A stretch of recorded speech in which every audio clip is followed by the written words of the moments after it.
Nós estamos num segundo encontro nosso sobre relacionamentos e nós já tivemos um encontro na semana passada também sobre esse mesmo tema e eu acho que não existe dia melhor para nós falarmos sobre relacionamentos do que Dia das Mães, né?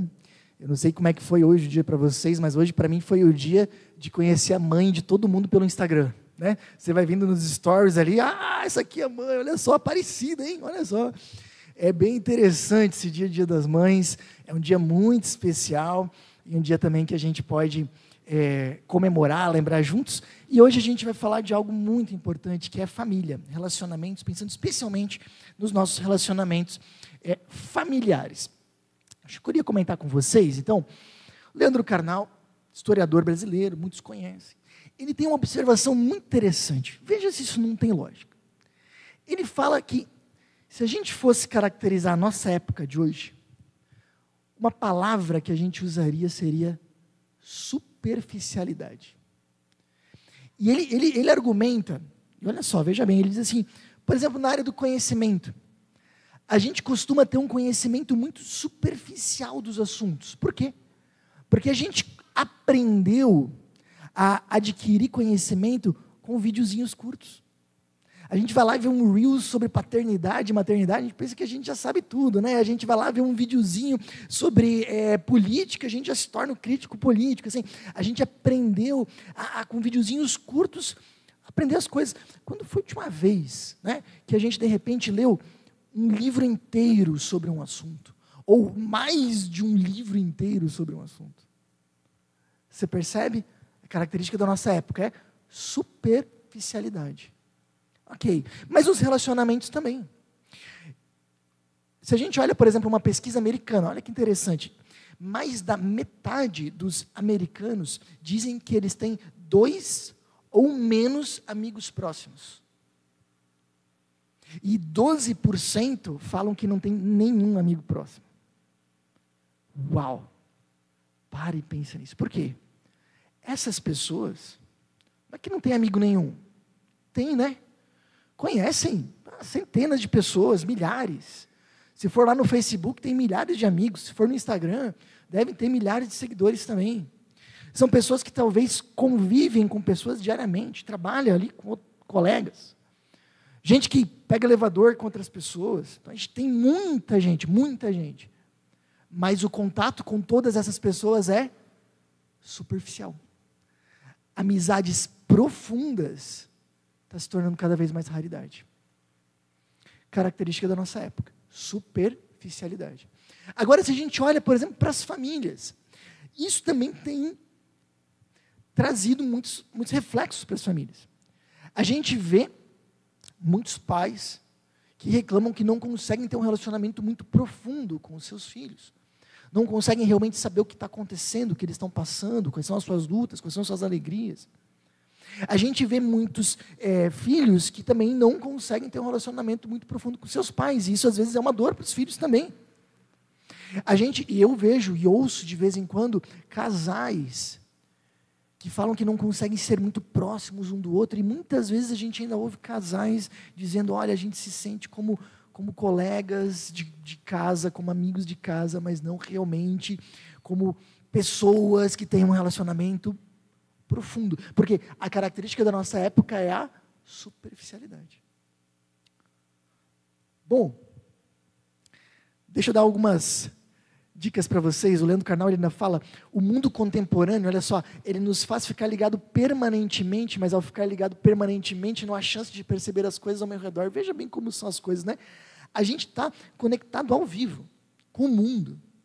A gente passou a semana olhando ao vivo para o Vaticano para saber se ia sair fumaça preta ou branca. Né? A gente está conectado ali, vendo ao vivo se o Trump vai aumentar ou diminuir as tarifas. E às vezes a gente não está olhando para quem está ao nosso redor. E isso traz essa característica de superficialidade para a nossa época. Na revista Exame, um dado interessante. Quase metade dos adolescentes dizem que seus pais, às vezes, se distraem com seus telefones durante as conversas. No entanto, apenas 31% dos pais admitem isso. Reflete um pouquinho nisso. Agora, se a gente pensa na superficialidade, então, como uma característica da nossa época? Isso é bom ou é ruim? Ruim. Ruim. Provérbios 18, 24, agora estamos num livro bíblico, diz assim, ó, quem tem muitos amigos pode chegar à ruína, mas existe amigo mais apegado que um irmão. O que está dizendo aqui? Algo muito simples, está dizendo, gente, ter muitos amigos, ter muitas pessoas, ter muitos relacionamentos, mas não ter profundidade neles não adianta. O segredo da vida, o segredo de bons relacionamentos, o segredo de uma vida de qualidade não está, atenção, não está na quantidade de amigos, está na qualidade, na profundidade, na intimidade dessas relações. Ah, eu tenho 20 mil seguidores no Instagram, e daí? É legal para os negócios, para o comércio, tudo bem. Mas, para as relações, isso não significa nada. Se você tem 20 mil seguidores no Instagram, mas você está que nem nessa pesquisa, você tem 2 ou menos amigos próximos, de acordo com Salomão, você está caminhando para a ruína. Então, a grande pergunta que nos move nessa noite é como construir relacionamentos profundos na época da superficialidade. Uau! Para isso, nós vamos ficar em Provérbios, novamente, 17, 17. Você pode ler na sua Bíblia, ou aqui na projeção. Se você for ler na sua Bíblia, eu recomendo fortemente que você sublinhe esse versículo. E vou dar mais uma dica para vocês. Provérbios é um ótimo livro do Antigo Testamento para ler, mesmo as pessoas que não têm muita experiência com a leitura bíblica. É um bom livro de entrada, tá? Ele tem conselhos para a vida inteira, finanças, relacionamentos, tudo.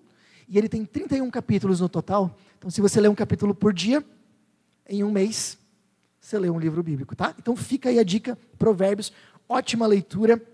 Vamos lá. Provérbios 17, 17.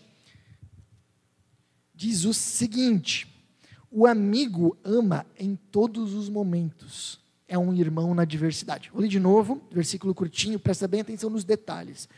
Um amigo ama em todos os momentos. É um irmão na adversidade. Vamos ver primeiro a primeira frase. Ele está falando, olha só, um amigo. Não é um conhecido, é um amigo. Alguém que agora saiu do meu campo de pessoas que eu só esbarro na rua e se torna alguém agora da minha relação, se torna alguém da minha vida, alguém que agora faz parte da minha vida. Então eu estou falando aqui da construção de um relacionamento. E aí ele fala, o amigo ama em todos os momentos. Essa ideia de todos os momentos tem a ideia de presença e de constância. Então, presença e constância. O que Provérbios está dizendo aqui nessa primeira parte é: a gente forma relacionamentos estando presente na vida das pessoas, compartilhando tempo com elas, estando junto, participando da vida delas. Ok. E aí depois ele vai para a segunda frase. É um irmão na adversidade. Então, aqui tu tem justamente uma contraposição com um amigo. Agora está falando de irmão, e não está falando de irmão de sangue. Ele está falando agora de um amigo muito mais profundo. Então, ele está falando agora como a gente aprofunda essa relação, e ele fala na adversidade. A ideia aqui de adversidade é apoio nas dificuldades. Se a gente fosse parafrasear esse versículo aqui, a gente chegaria na frase que vocês receberam na entrada. Relacionamentos se formam quando compartilhamos tempo e se aprofundam quando compartilhamos dificuldades. Eu queria que vocês levassem isso para a vida e para o coração de vocês, tá bom? Essa é a lição de hoje. Relacionamentos se formam quando compartilhamos tempo e se aprofundam quando compartilhamos dificuldades. Vamos ver primeiro a parte do tempo. Existem muitos outros lugares na Bíblia que a gente vai ver sobre a importância de nós termos tempo juntos. Deixa eu dar alguns exemplos para vocês. Eclesiastes 4 é um versículo famoso, onde fala que é melhor ter companhia do que estar sozinho. E aí ali ele vai falar sobre a construção de uma amizade, de uma companhia. E se você for ler Eclesiastes 4, você vai ver que ele destaca a importância do estar junto, da presença. Se a gente fosse para Atos 2 está falando da formação da primeira igreja cristã, que é um modelo depois para as igrejas cristãs de todos os séculos. Se você ler Atos 2, eu tenho certeza que o que vai chamar a atenção no seu olhar é que essa igreja tinha muito convívio, passavam muito tempo juntos. De novo, tempo juntos. Se você for para Hebreus 11, 25, que a gente já está chegando no final da Bíblia, eu peguei um do início, outro do meio e outro do final da Bíblia. Se você for lá em Hebreus 11, 25, você vai chegar num versículo onde os cristãos estão passando por perseguição, muitos estão sendo presos e até mortos por serem cristãos. Então, alguns param de se reunir como igreja. E o autor de Hebreus, nesse versículo, fala: não deixem de se reunir como igreja, como é o costume de alguns. Ei, tempo juntos é muito importante. Não parem de se reunir, mesmo que isso nesse momento seja perigoso. Vale a pena o risco. Tudo isso a Bíblia está dizendo, relacionamentos se formam quando compartilhamos tempo. Mas agora vamos pegar um exemplo da literatura. Vamos sair um pouco da Bíblia, vamos ver se tem base. Vamos ver se isso tem lógica para a nossa cultura. Nick Silla Lee escreveram um livro chamado Livro do Casamento. Eu já li muitos livros sobre casamento, e esse foi um dos que eu mais gostei. Um livro antigo, que eu li no começo do nosso casamento, e nos ajudou, Susan e eu, muito, muito. E tem uma frase desse livro que eu guardei para mim. Um casamento sem tempo, juntos, é a mesma coisa do que uma planta sem água. Algumas plantas podem sobreviver mais tempo do que outras, mas no final elas definham e morrem. Ei, casamento sem tempo é que nem planta sem água. A gente poderia trocar aqui e dizer relacionamento sem tempo é que nem planta sem água. Pode durar mais, pode durar menos, mas no final vai murchar, vai secar, vai morrer. Porque é essencial para qualquer relacionamento de casamento, de pais e filhos, de amizade, é nós e Deus, é tempo. Tempo. Tempo juntos. Agora, sendo bem sincero, a gente está conseguindo tirar tempo junto com as pessoas? Vamos se analisar um pouquinho. Casamento, normalmente, não sei vocês, né? Não conheço. Mas o cenário mais normal é a gente começa bem. No namoro é só o outro, a gente pensa no outro, a gente sai acordado, aquela loucura, né? A gente tem dificuldade de se concentrar, mas depois a relação vai evoluindo, e especialmente quando a gente casa, a gente começa a acreditar que porque a gente mora junto, a gente não precisa mais passar tempo intencional juntos. A gente já mora juntos, então a gente já está passando tempo juntos. Não vale. Não vale. E aí começa a ver os filhos. E facilmente, se a gente não cuida, os filhos se tornam o centro da relação, dormem no quarto do casal. E aí a intimidade física também acaba ficando bem de lado. E o relacionamento vai esfriando. Porque falta tempo. Gente, eu já li bastante livro sobre casamento, honestamente, é um tema que eu gosto bastante. E eu lembro que uma vez um terapeuta escreveu num livro, ele disse assim, quando chega um casal em terapia, e eles têm tanto problema que eu não sei nem por onde começar, parece um novelo, que tu não consegue achar a ponta, ele diz assim, vamos parar. A gente vai marcar a próxima sessão daqui a 2 semanas, e dessas 2 semanas, vocês vão passar pelo menos meia hora por dia conversando. Intencionalmente. Depois de 15 dias vocês voltam. Ele diz, quando eles voltam, aí já está, metade dos problemas já foram. É tempo juntos faltando. Se a gente olha pais e filhos, é difícil, é uma luta, né? Nossos filhos têm tanta atividade, eu acho que às vezes os meus filhos têm uma agenda pior que a minha. É aula disso, daquilo, né? Lá em casa eu falei para vocês semana passada, a gente limitou. Chega, uma atividade para cada um e deu. Né? Aí, às vezes, eles têm os outros gostos deles, e aí, na adolescência, eles começam a ficar muito amigos do quarto, o quarto vira a caverna deles ali, que eles se enfiam lá, difícil de sair. E aí, o que acontece? A relação se enfraquece. Ou se a gente olha amigos, né? Qual é a frase que amigos mais falam? Em Chapecó, eu suspeito que a frase que os amigos mais falam é, temos que marcar. Né? A gente está toda hora marcando um churrasco hipotético que nunca acontece. Aí, né, quando a gente se encontra, não, temos que marcar, é verdade e tal. E aí, na hora, não vai, fica para... Quando se encontra aqui 2 meses de novo, tem que marcar e vai. Gente, falta tempo junto. Então o que está acontecendo? Que as relações estão tão superficiais hoje. Falta tempo juntos. E eu sei que tempo é um dilema. Já falamos muito disso na semana passada. Você que não estava, assista a mensagem de semana passada, está no nosso canal do YouTube, né? Mas a gente aprofundou mais. Mas eu acho que vale a pena você refletir um pouquinho aqui em algumas perguntas. Por exemplo, é possível diminuir a ocupação? Eu estou ocupado demais. É possível diminuir? Sabe, aqui eu vejo muita gente tem orgulho de dizer assim que está 3 anos, 4 anos sem tirar férias. Gente, isso não é bom, isso não é heróico, isso não é legal, isso não é saudável. Dá para diminuir a ocupação, talvez? Não dá, tudo bem, às vezes não dá mesmo, né? É possível estar menos distraído, porque às vezes a gente está em casa, mas não está. Outra pergunta, é possível estar mais disposto, porque às vezes a gente está em casa, tem tempo, mas está morto no sofá. É possível estar mais disposto? É possível me organizar melhor? Se pergunte isso. Deixa isso incomodar um pouquinho o teu coração. Deixa eu compartilhar com vocês. Meu pai trabalhava bastante, né? Ele vai ver essa mensagem depois. Meu pai trabalhava 3 turnos por dia, 6 dias por semana. Era normal. E eu não tenho uma dor de ter um pai ausente. Não tenho. Eu trabalhava 3 turnos. De verdade, de manhã ele preparava as coisas, as mensagens que ele tinha.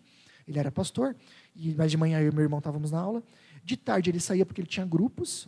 E de noite ele saía porque ele tinha grupos. E eu não tenho uma dor de um pai ausente. Por quê? Porque quando ele estava em casa, ele estava. E eu tenho muitas memórias da gente, naquele tempinho que ele chegava, ele tinha uma folguinha das 5h30 até às 7. Eu lembro daquele momento, a gente, às vezes, tomando um chimarrão juntos. Eu lembro daquele momento, às vezes, a gente sentando para fazer bonequinhos de madeira. Eu lembro disso. Eu lembro de uma vez que a gente sentou juntos para fazer um arco e flecha, que eu suspeito que a minha mãe não sabia, ela só descobriu depois, porque eu acho que ela não teria deixado, mas enfim. Quando ele estava em casa, ele estava. Quem sabe esse pode ser um passo. Mas vamos adiante um pouquinho, porque a segunda parte ela é muito importante. Ele fala, relacionamentos então se formam quando compartilhamos tempo e se aprofundam quando compartilhamos dificuldades. Veja como a Bíblia em outros lugares reforça esse princípio. Gálatas 6:2. Levem os fardos pesados uns dos outros e assim cumpram a lei de Cristo. Romanos 12:15. Alegrem-se com os que se alegram, chorem com os que choram. Tiago 5,16, olha só. Portanto, confessem os seus pecados uns aos outros e orem uns pelos outros para serem curados.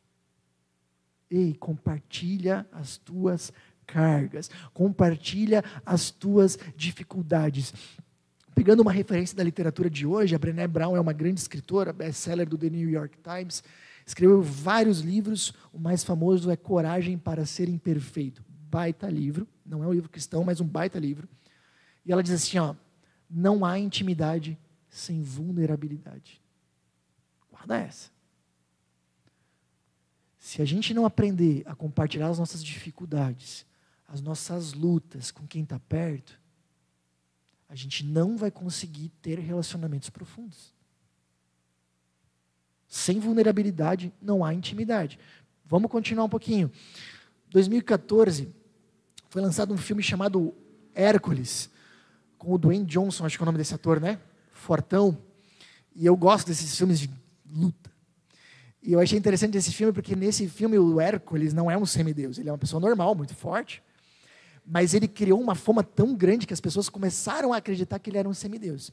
E tem um momento do filme em que ele é ferido, começa a sangrar, e um amigo coloca uma capa ao redor dele e diz assim para ele, não deixem eles verem que você sangra. Não deixe eles verem que você sangra. Eu tenho a impressão de que isso é hoje uma grande metáfora para a forma como que a gente vive. A gente vive numa cultura de imagem, uma cultura de Instagram, e é onde a gente posta fotos quase diariamente. Tem gente que posta diariamente, eu não. E nessas fotos a gente está sempre sorrindo. Não deixe ninguém ver que você sangra. E a gente tem uma dificuldade muito grande de falar das nossas dificuldades. Quando alguém pergunta, tudo bem? O que a gente responde? Tudo bem? Tudo. Percebe? E tudo bem. Mas a gente tem que perceber que existe aqui uma oposição. Relacionamentos profundos ou uma cultura de imagem e solidão. Será que a gente está realmente mostrando as nossas feridas? Eu não estou falando aqui para todos. Vamos pegar agora no contexto familiar, por exemplo. Eu já vi muito marido e esposa que não compartilham as dificuldades. E você pergunta por quê, eles vão dizer, porque eu não quero preocupar. Gente, vamos falar um negócio aqui? Casamento é para isso. Casamento é para a gente compartilhar dificuldades e alegrias um com o outro, é para compartilhar a vida. Dificuldade faz parte da vida? Faz, então tem que compartilhar. Tem que compartilhar. Sabe o que incomoda mais uma pessoa do que ouvir as tuas preocupações? Sabe o que incomoda mais o teu cônjuge do que ouvir as tuas preocupações? É ver que você está com um problema e não saber o que é. Você acha que quem está do teu lado não percebe? Percebe. E fica angustiado porque não sabe qual é o problema e muitas vezes pensa que é ela, e não é. Então a gente tem que compartilhar as dificuldades, sim. Eu lembro de um casal que eu acompanhei mais de 10 anos atrás, nem estava em Chapecó, era outra cidade, outro contexto, e eles tinham uma grande dificuldade porque ele não compartilhava as suas dificuldades, e algumas dificuldades inclusive eram financeiras, e ela ficava, porque ela não queria preocupar ela, e ela ficava extremamente chateada, porque sabia que tinha uma coisa errada, mas não sabia o que era. E muitas vezes, para encobrir, ele mentia, e aí piorava o negócio. Desculpa dizer, esse casal hoje está divorciado. Agora, se a gente vai pegar no campo ainda familiar, filhos, a gente às vezes acha que a gente não pode compartilhar nada com os nossos filhos, e está errado. Claro, tem coisas que eles não vão ter estrutura emocional, de repente, para lidar, está tudo bem. Mas tem algumas coisas que a gente pode compartilhar. Sabe, algumas semanas atrás, alguns meses atrás, eu lembro que eu estava passando por um período que eu estava angustiado, ansioso, tinha algumas questões até aqui da comunidade que estavam acontecendo. E aí, os meus filhos perguntaram o que estava acontecendo, porque eles perceberam. Eu pensei na hora de dizer, não, nada, está tudo bem. Mas eu não fiz. Eu disse, gente, papai está com problema, eu não sei como resolver. Sabe o que eu vou fazer? O quê? Eu vou orar para Jesus, e Ele vai acalmar meu coração e vai me mostrar um caminho. Tá, mas o papai está passando por isso. E eu estou falando para vocês, eu falei para eles, porque um dia vocês vão passar pela mesma coisa. E aí vocês vão saber o que fazer. Vocês vão saber que vocês precisam se acalmar e orar. Sabe o que eu encontrei do outro lado? Eu encontrei empatia. Eu era criança, né? 8 e 10 anos, era ano passado. E eles me abraçavam, diziam que ia ficar tudo bem. Eu vi meus filhos orando por mim, que presente, né? Filho orando pelo pai. E sabe o que eu vi depois daquele dia? Que eles começaram a ter mais liberdade de compartilhar as coisas deles comigo. Porque quem é que gosta de contar problema para um super-homem que não tem problema? Eu não gosto. A gente não gosta de compartilhar nossas dificuldades com quem não tem problema nenhum. Com quem zerou a vida, com quem está acima de nós, está no outro patamar. A gente se sente muito mais à vontade com quem a gente sabe que tem lutas também. E eles, depois daquele dia, começaram a me contar mais coisas. A gente pode compartilhar. Com os amigos. Vocês sabem, quando eu era jovem pastor, eu acreditei numa mentira. Mentira que eu mesmo me contei. Eu acreditei que se eu contasse minhas dificuldades para as pessoas, eu perderia o respeito de pastor delas. Estranho, né? Então, durante anos, eu não contava meus problemas, contava para a Susan só. Só que sabe qual é o problema de contar problemas só para a esposa? É que a maioria dos problemas ela está junto. Então, você não tem alguém de fora que quando a coisa está pegando, está tranquilo. Não, ela está junto, ela está no meio da tempestade. Não tem ninguém para te jogar uma corda de fora, sabe? Então eu contava para ela só e pronto. Só que chegou um dia que o coordenador, o presidente da igreja que eu era pastor antes daqui, Ele saiu da igreja porque ele ficou brabo com uma coisa minúscula, uma coisa pequena demais, assim, um absurdo. Mas enfim, ficou brabo e saiu da igreja. E começou a fazer propaganda contra, já contei isso para vocês, né?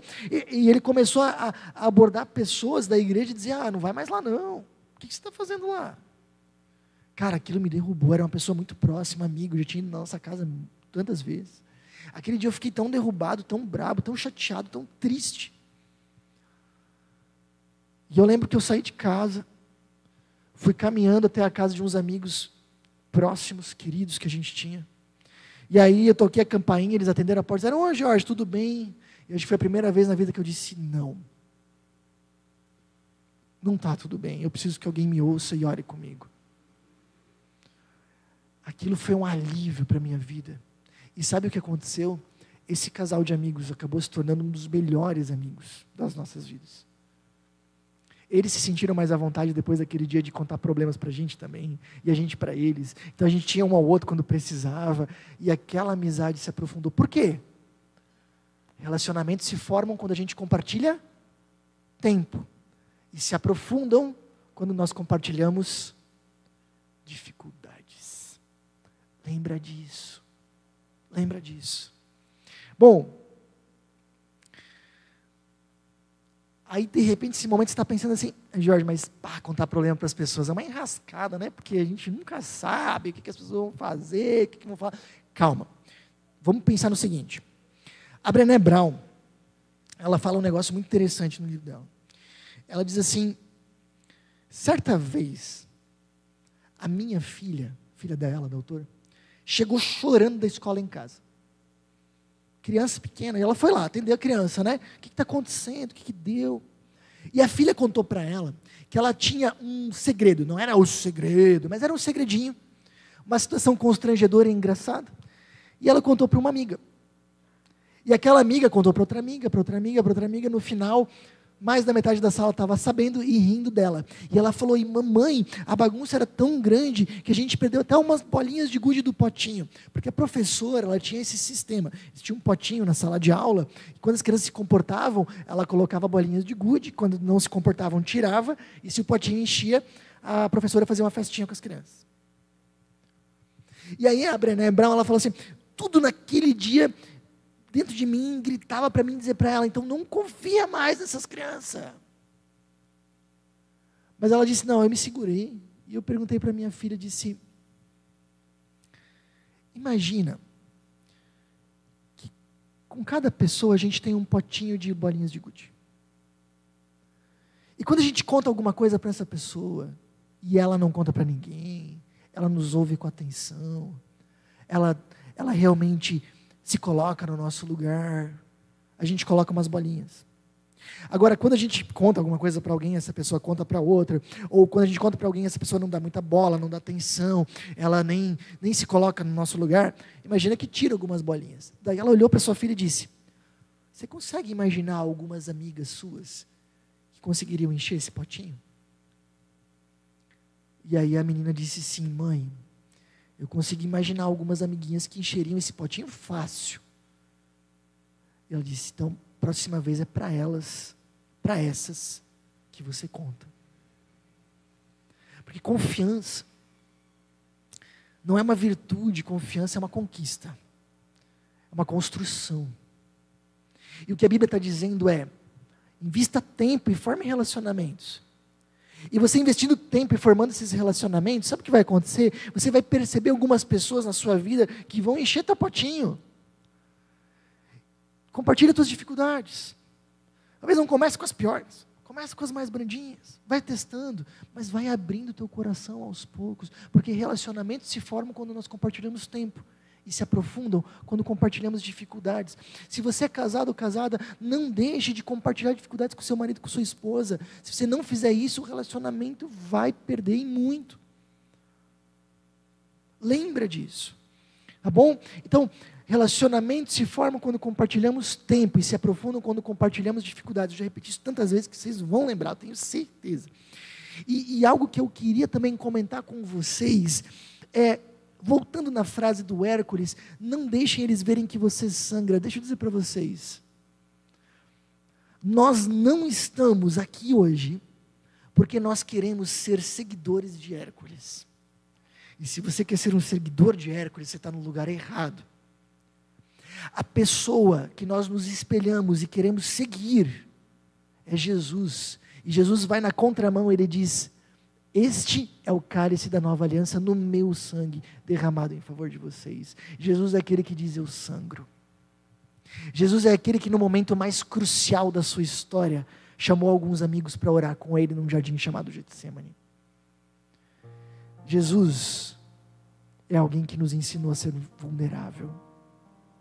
E Ele nos ensinou que mesmo quando nós somos vulneráveis, nós não deixamos de ser amados. Ele nos ensinou que nós não precisamos ser super-homens para sermos amados. Ele nos ama, apesar da nossa dificuldade, dos nossos erros, do nosso pecado, da nossa fraqueza. E se nós queremos ser seguidores de Jesus, nós podemos mostrar as nossas feridas e dificuldades. Jesus é aquele que não só compartilha as nossas dificuldades, Ele morre em favor delas. Percebe isso? Jesus não é só aquele que compartilha as nossas dificuldades, Ele morre em favor delas. Ele morre para nos redimir do nosso pecado, para nos trazer vida, salvação e perdão. É a Ele que a gente segue. E Ele nos chama para vivermos em comunidade e construirmos relacionamentos profundos. Então eu queria que na presença de Deus agora, você refletisse um pouco. Tenha compartilhado tempo com as pessoas? O que poderia ser melhor? Deixa eu te perguntar, tenho compartilhado minhas lutas com pessoas próximas? O que me impede? Será que eu estou lá tentando ser o Hércules? Não preciso. Eu sou discípulo de Jesus. Meu caminho é outro. É outro. Eu sigo um Senhor que é Deus, se fez fraco para morrer pelos meus pecados. Queria convidar você a tomar decisões na sua vida. Decida abrir a guarda e deixar pessoas confiáveis e comprometidas entrarem mais fundo na sua vida. Decida estar atento às dificuldades das pessoas ao teu redor e buscar carregá-las junto. Viu? Deixa eu dizer uma coisa para vocês. Se seus filhos chegarem amuados em casa, sua esposa, seu marido, não importa qual vídeo do YouTube você está vendo, para e vai lá. Aproveita essa porta entreaberta para entrar no coração de alguém. Se você percebe que teu colega de trabalho não está legal, pergunta para ele o que está acontecendo, posso fazer alguma coisa por ti? E aproveita essa porta entreaberta. Seja a luz na vida de alguém. Eu tenho 2 recados rápidos para você que tem acompanhado as nossas mensagens. Primeiro, eu queria muito te encorajar, se for possível, a você participar dos nossos encontros presenciais. É uma forma de nós podermos nos conhecer e de você poder aprender ainda mais com a gente. Segundo recado, se você deseja contribuir financeiramente com a nossa comunidade, todos os nossos dados bancários estão aparecendo agora na sua tela. Essa é uma forma importante de você nos ajudar a espalhar ainda mais a mensagem de Jesus para fazer a diferença no coração de ainda mais pessoas. Pense nisso. Até a próxima!